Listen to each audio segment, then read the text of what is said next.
todos aqueles que vos buscam, hão de louvar-vos, ó Senhor. Salmo 21. Um bom dia. Em nome do Pai, do Filho e do Espírito Santo. Amém. Recorramos sempre à poderosa intercessão de Maria Santíssima, nossa Mãe, e de São José, o Justo. Tanto buscar a Deus assim como louvá-lo é uma manifestação da nossa fé. E sabemos que a fé é imprescindível para nos relacionarmos com Deus. Basta nós lembrarmos a carta aos Hebreus, capítulo 11, do versículo 6. Ora, sem fé é impossível agradar a Deus, porque é necessário que aquele que se aproxima de Deus creia que Ele existe. Ou seja, primeiramente, um estabelecimento de intimidade. A fé tem a ver com nossa vida, a fé tem a ver com aquilo que somos, e por isso devemos caminhar mediante tal fé.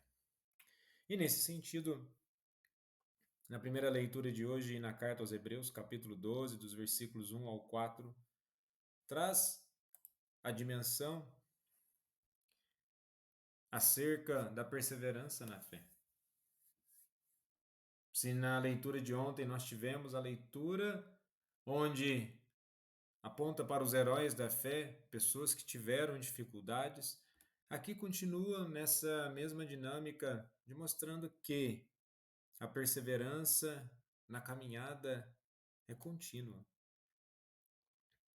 E nós temos a expressão grande nuvem de testemunhas. E essa expressão se refere aos heróis da fé mencionadas no capítulo 11, que são exemplos de vida fiel, como Abraão, Moisés, Davi e outros, que apesar de suas dificuldades mantiveram sua confiança em Deus. E assim nós, nos dias de hoje, apesar de nossas dificuldades, nossas limitações, é preciso continuar a confiar em Deus. E continua, livremo-nos de todo o peso e do pecado. E aqui o autor utiliza a metáfora da corrida. O peso pode se referir a qualquer coisa que nos sobrecarregue e nos desvie de nosso objetivo espiritual, como preocupações excessivas ou apegos materiais. Já o pecado é o obstáculo mais direto à nossa jornada, que deve ser rejeitado para mantermos nossa fidelidade a Deus. E quando olhamos para nossas vidas, quantas dificuldades e obstáculos nós temos? E isso está atrapalhando a nossa fé? Está, de certo modo, enfraquecendo a nossa forma de vivenciar a nossa fé? Ou estamos conseguindo superar os desafios? É preciso refletir sobre aquilo que de fato nos tira a paz. E se nos tira a paz, por que ainda está em nossas vidas? É preciso, de fato, se libertar. A fé também, sendo algo que está naquilo que nos aproxima de Deus, certamente vai nos libertar para que possamos nos aproximar mais ainda de Deus. E nesse sentido, quando nós temos lá no versículo 4, vós ainda não resisteis até o sangue na vossa luta contra o pecado.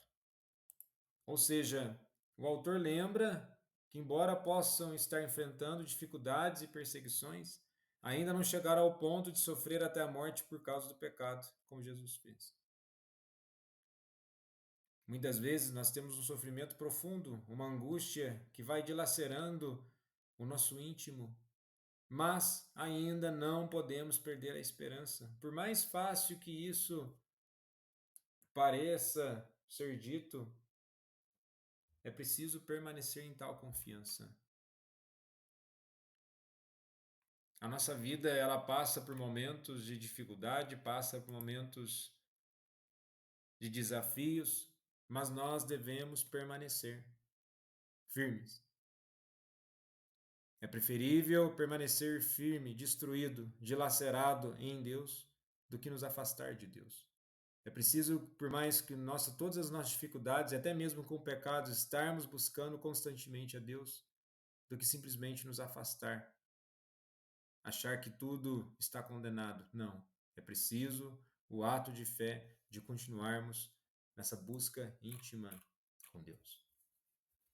E no evangelho de hoje, em Marcos, capítulo 5, dos versículos 21 ao 43, também temos grandes comportamentos e manifestações de fé, onde narra dois milagres entrelaçados: a cura da mulher com hemorragia e a ressurreição da filha de Jairo. Se na primeira leitura somos exortados a perseverar na fé, tendo Jesus como modelo e sustentação. E a ligação entre os dois textos se dá principalmente pela fé como elemento central na busca pela salvação. E a fé aqui é em meio à adversidade.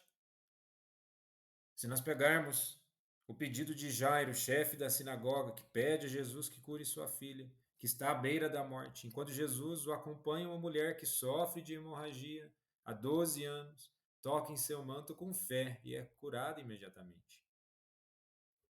E vejamos o sofrimento da mulher, 12 anos de doença e exclusão. O gesto de fé, ela acredita que apenas tocar em Jesus pode curá-la. E a resposta de Jesus, ele percebe que uma força saiu dele e a cura. Mas, mais importante, declara que foi a fé da mulher que a salvou. Mas a fé da mulher em quem? Não necessariamente nela mesmo, mas a fé em Jesus. Uma fé que passa, não precisa passar por vários mecanismos, por vários ritos, mas simplesmente vai e busca Jesus. E naquilo que diz respeito à filha de Jairo, antes que Jesus chegasse à casa de Jairo, sua filha morre, porém Jesus diz: não tenhas medo, crê somente. Ele a ressuscita com as palavras, Talita cum, menina, eu te digo, levanta-te. Perseverança na fé, mesmo com a aparente derrota, a morte da menina, Jesus encoraja Jairo a manter a confiança. O poder de Cristo sobre a morte, ele não apenas cura, mas também vence a morte. E nesse sentido, novamente, o chamado à perseverança na fé. Devemos ter os nossos olhos fixos em Jesus? Sim, por mais que muitas vezes surjam as distrações da vida e da nossa caminhada, é preciso permanecer com o nosso olhar fixo em Jesus. Tendo a fé como fundamento da vitória e com isso a superação dos obstáculos. Vejam bem, a mulher doente teve que enfrentar uma multidão para que pudesse então aproximar-se de Jesus. Jairo enfrentou o medo e a dor da morte de sua filha, mas mesmo assim procurou Jesus. E tanto Jairo quanto a mulher precisavam olhar para Jesus. E assim como em Hebreus capítulo 12 nos ensina que devemos fixar os olhos em Cristo, autor e consumador da nossa fé. E toda vez que nós pensamos em fé, há um sinônimo, perseverança. Aqueles que continuam tendo fé, aqueles que não param, que persistem no caminho, são perseverantes. E que possamos nessa perseverança crescer na fé.